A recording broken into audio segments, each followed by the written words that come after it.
E começa agora o Pod Sérgio. Seja muito bem-vindo. Eu sou o Sérgio Correia. E se você está assistindo pelo YouTube, não esqueça de se inscrever aqui embaixo no canal. É isso mesmo, no botão vermelho, você se inscreve e ativa o sininho de notificações. Se você estiver ouvindo pelo Olá Podcast, Spotify ou Deezer, também você pode se inscrever no nosso canal.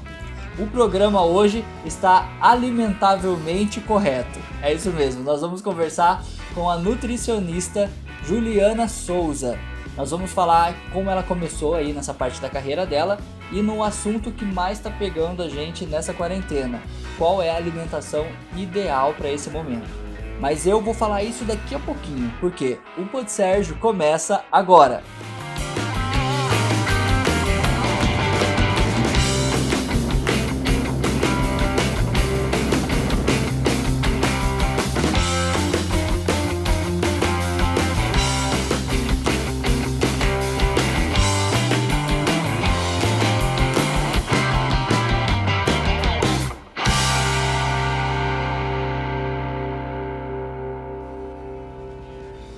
E é isso mesmo, pessoal. E agora, sem mais enrolação, eu recebo agora no Pod Sérgio a nutricionista Juliana Souza. Seja muito bem-vinda, Juliana.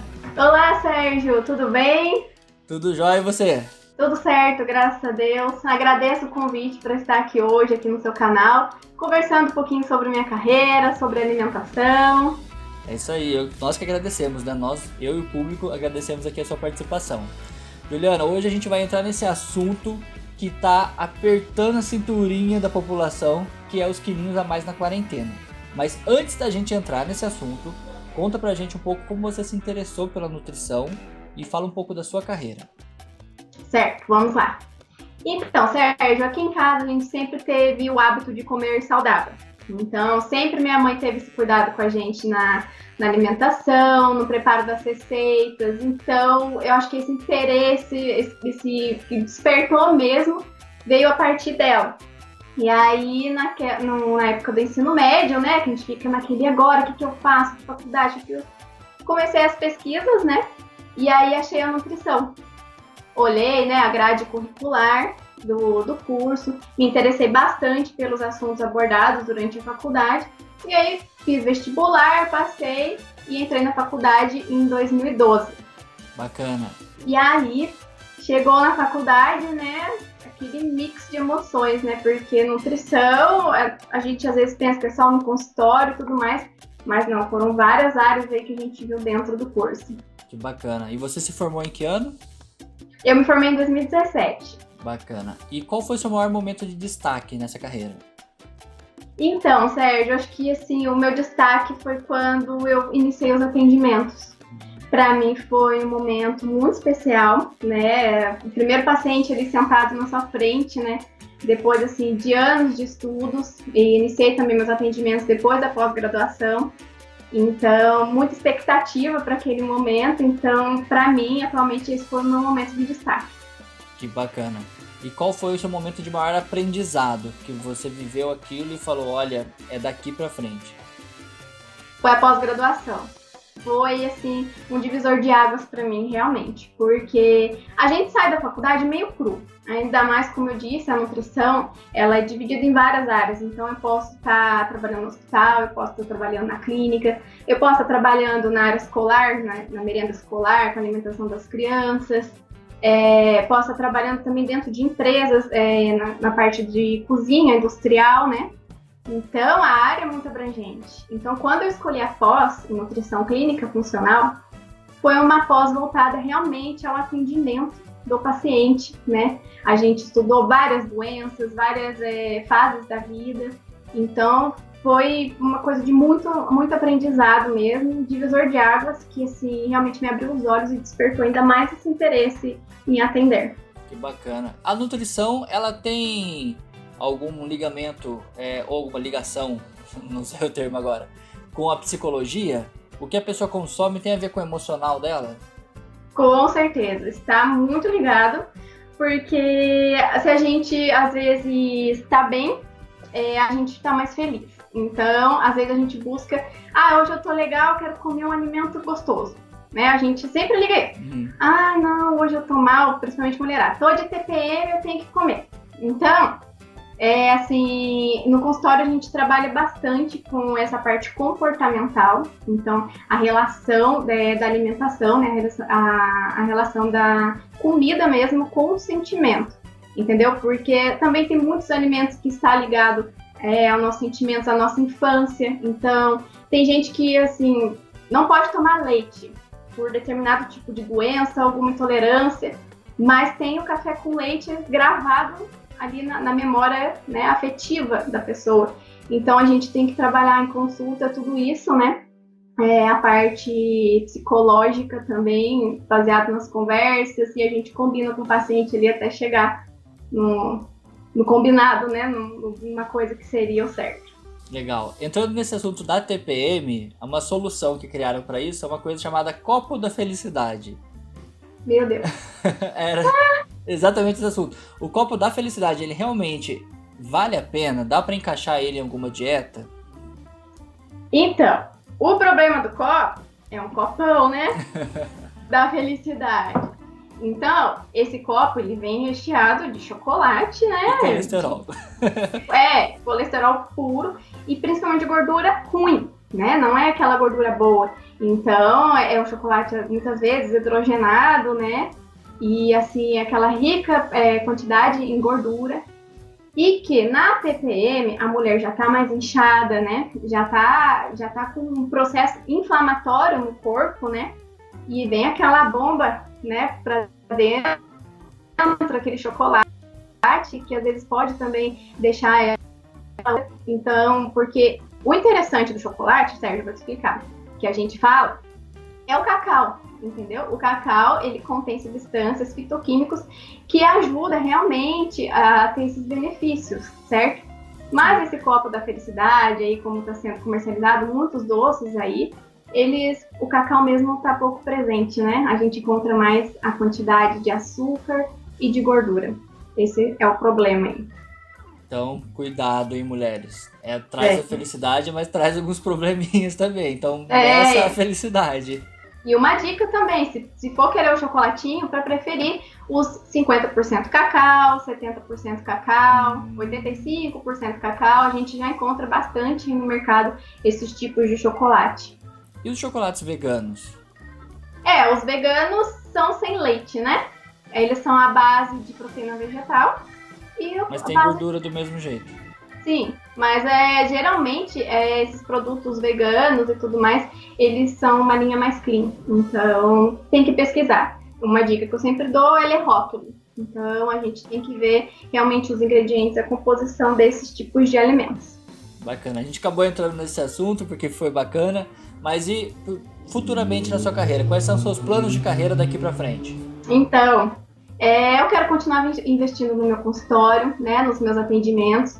Como eu estou na área da nutrição, é uma área da saúde, então a gente não pode nunca parar de estudar. Então, diariamente eu estou presente em cursos online, livros, então é continuar estudando, esse é meu desejo. E muito brevemente fazer uma outra pós-graduação, você está na minha listinha aí.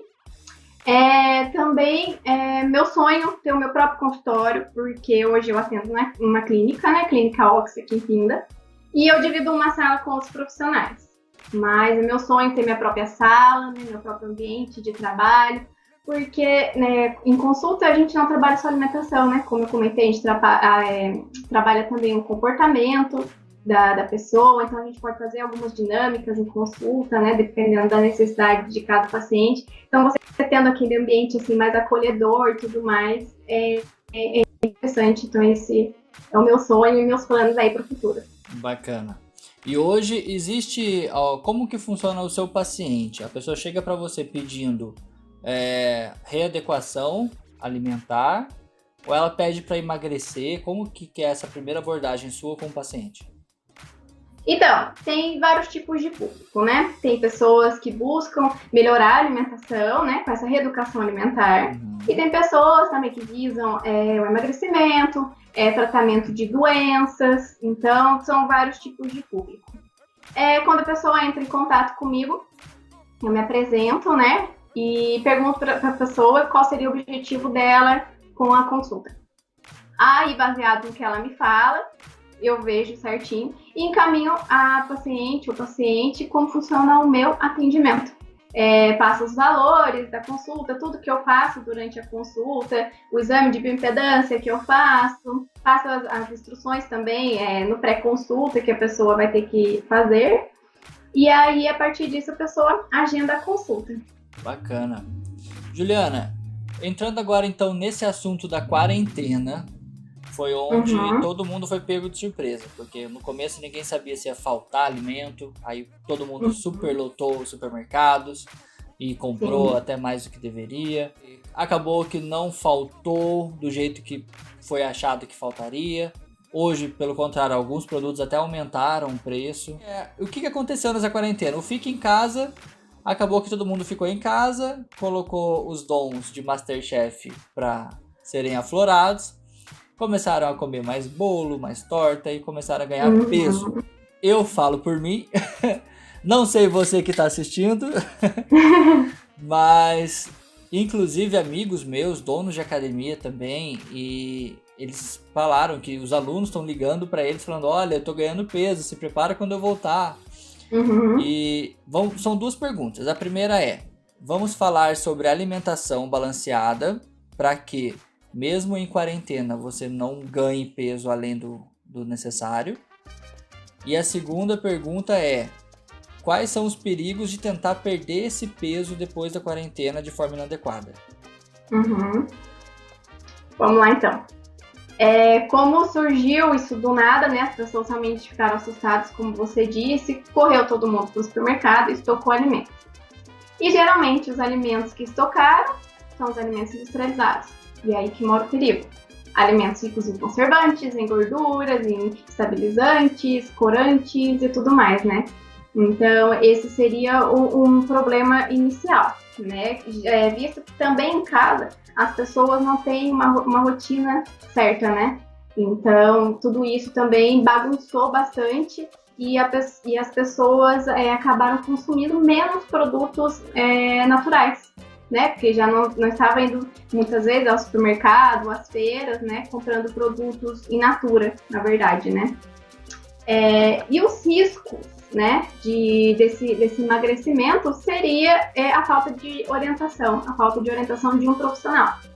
Porque as pessoas, hoje em dia, têm acesso muito fácil à informação. Então, se ela digita no Google, dieta para emagrecer, vai ter várias, né? E aí que mora o perigo. Por quê? O que é bom para mim, Sérgio, às vezes não é bom para você. Então, cada um tem sua individualidade, principalmente individualidade bioquímica, que é o que eu trabalho na nutrição funcional. Então, eu trato cada paciente como único. A dieta que é bom para um, não é boa para outro. Ah, mas o fulano quer emagrecer, o outro também. Mas cada um tem que emagrecer de forma diferente, entendeu? Entendi. Então, a gente precisa avaliar vários fatores que estão relacionados a essa alimentação, a esse estilo de vida, a rotina, a prática de exercício e inúmeros fatores aí que a gente tem que avaliar. Por isso, a importância de procurar um profissional. Certo. Você usou um termo chamado in natura. Aí eu coloquei aqui agora para o nosso público a imagem do suco de laranja. Aí tem o primeiro, que é o in natura. Que é o quê? Explica pra gente. Então, alimentos in natura. In natura é como ele vem da natureza. Então, como aí na foto a gente pode ver, a laranja, né? A laranja, todas as frutas, todos os vegetais, todos os grãos, feijão, arroz, são alimentos igual ele vem da natureza. Então, é o que a gente chama de comida de verdade. É o que a gente precisa ter na nossa mesa todo dia, em quantidade e em variedade, principalmente, né? Então, são os alimentos in natura que a gente precisa priorizar na nossa alimentação. Bacana. E depois veio o processado. Isso. Como eu dei no exemplo aí, a laranja, então, é o nosso alimento in natura. O processado, ou minimamente processado, é quando ele sofre um tipo de processamento, mas que não é tão nocivo ainda para a saúde. Como eu coloquei o suco de laranja integral, ele é adicionado somente à água, né? Em poucos casos, o açúcar ou então o conservante, que geralmente é a base de vitamina C.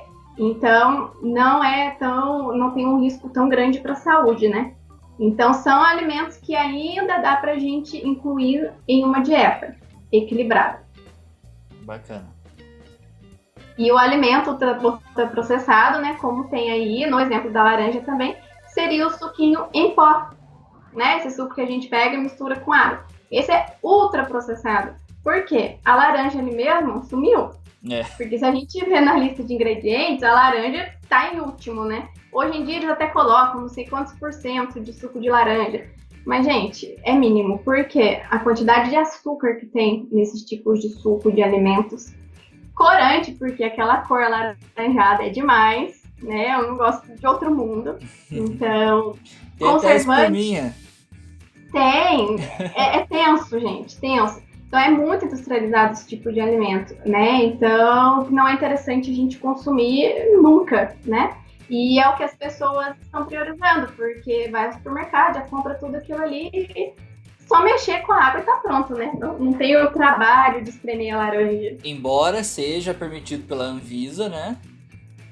Ainda assim não é ideal por questão de quantidade, de qualidade. Assim, você consumir de vez em nunca, quando não tem... nem isso serve. Não dá. Não deve consumir, porque...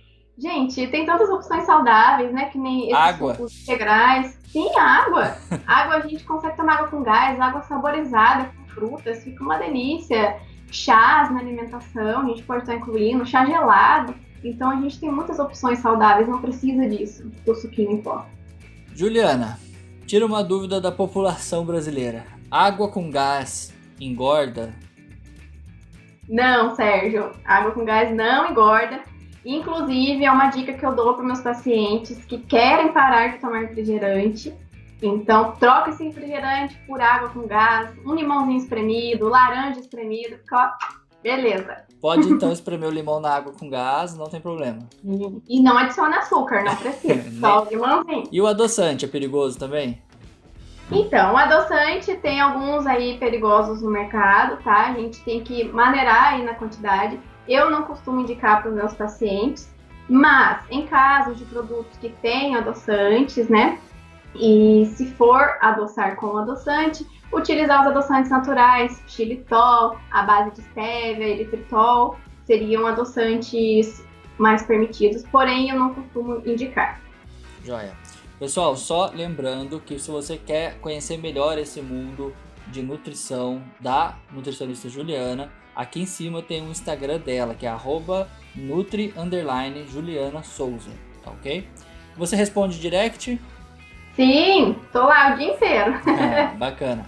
Então vamos agora para o outro assunto, que é a alimentação. Vamos lá para o gráfico do prato. Sim. Aí aqui temos um gráfico dividido em porcentagens, né? Então essa seria a alimentação ideal para a quarentena? Então, Sérgio, na verdade, esse é um modelo de prato saudável. Então, esse redondo seria o nosso prato, certo? 50% do nosso prato, ele tem que ser composto por verduras e legumes, tanto cozidos como crus. Então, aí vai entrar o alface, o tomate, a rúcula, o espinafre, a abobrinha, a cenoura, a beterraba, o brócolis, a couve-flor e toda essa variedade de vegetais que a gente tem para a nossa alimentação, tá? Outra parte, os 25% do nosso prato tem que ser composto por carboidratos.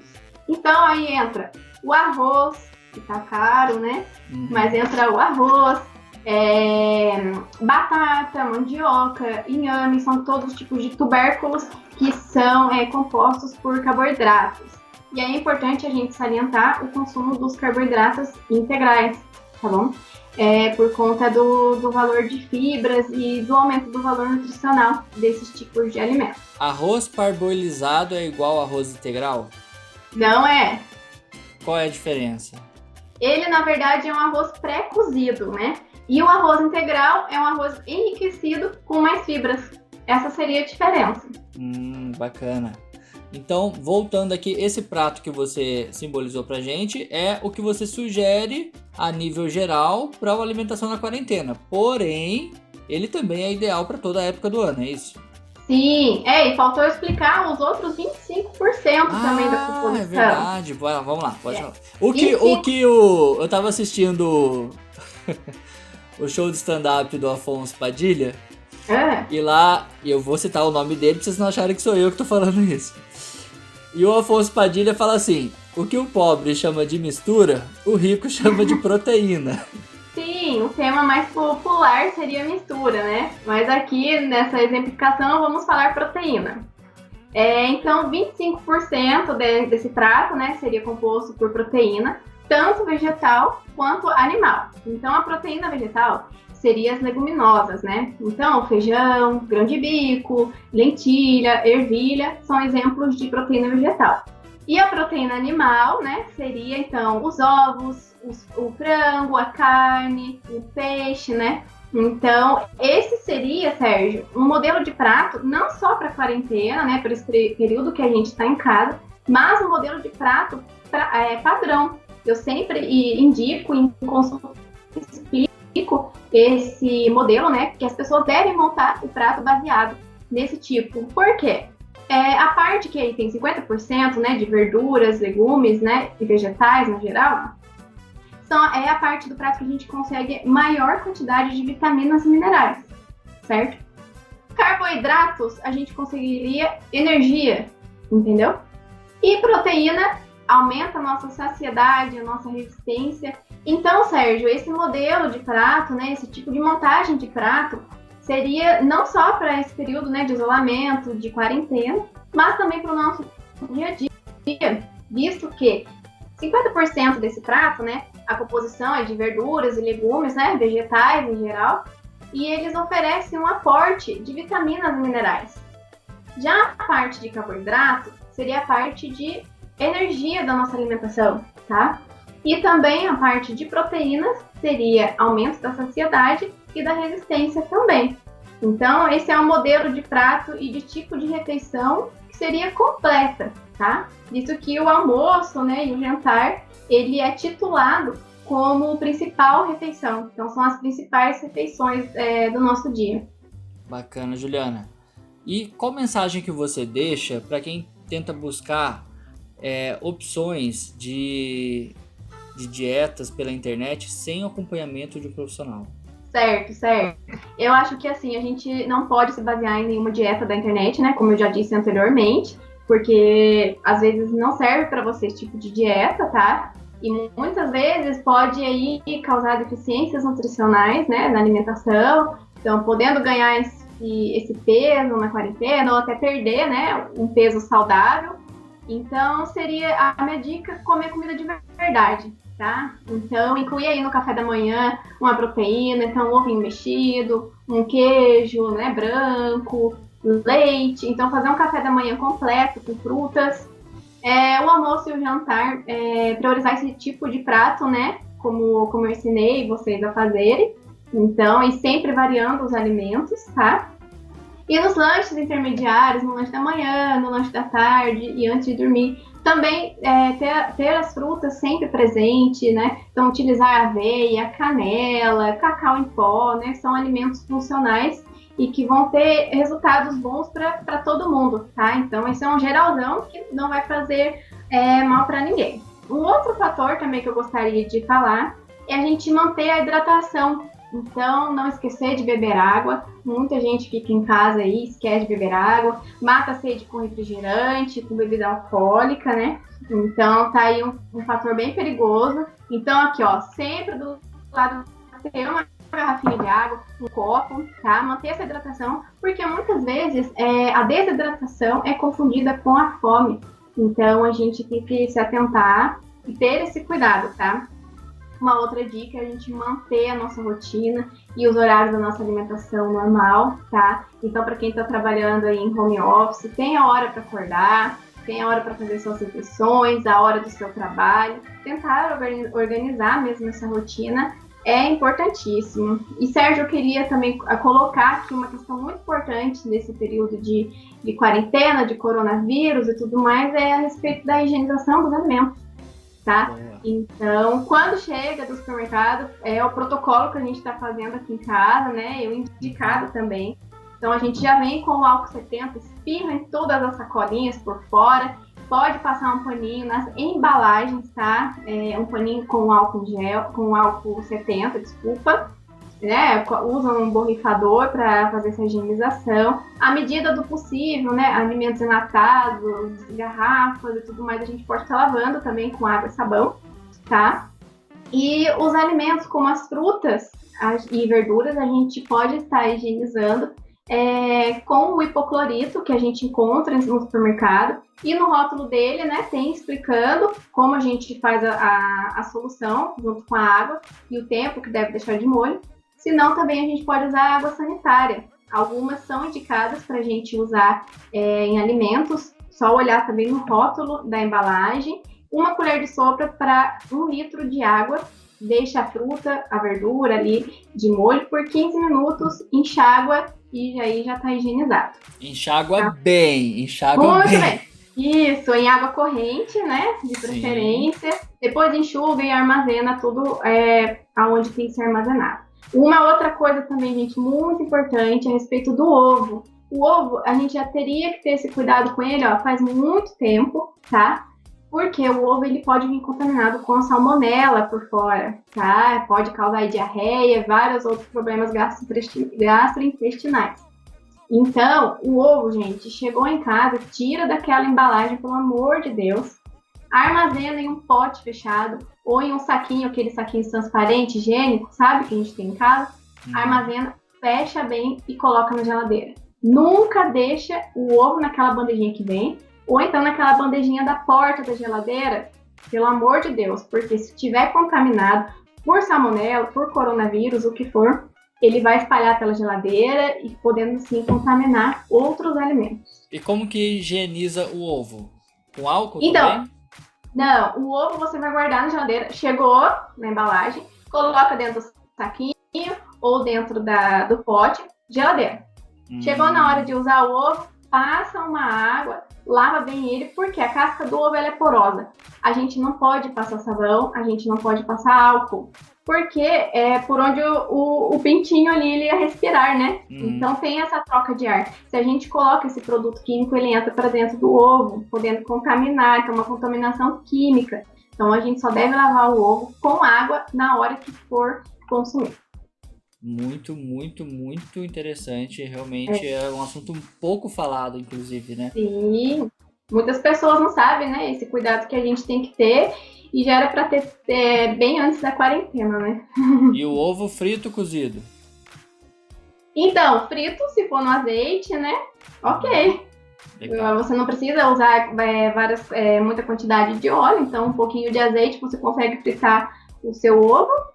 E cozido também, mexidinho, com manteiga, várias formas, né? O ovo é muito versátil.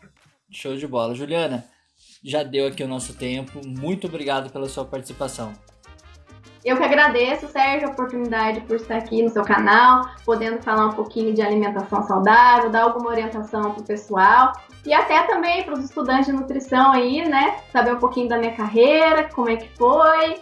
E é isso, agradeço mesmo de coração. Muito obrigada. Um beijão, pessoal. Muito obrigado, viu? Tchau, tchau.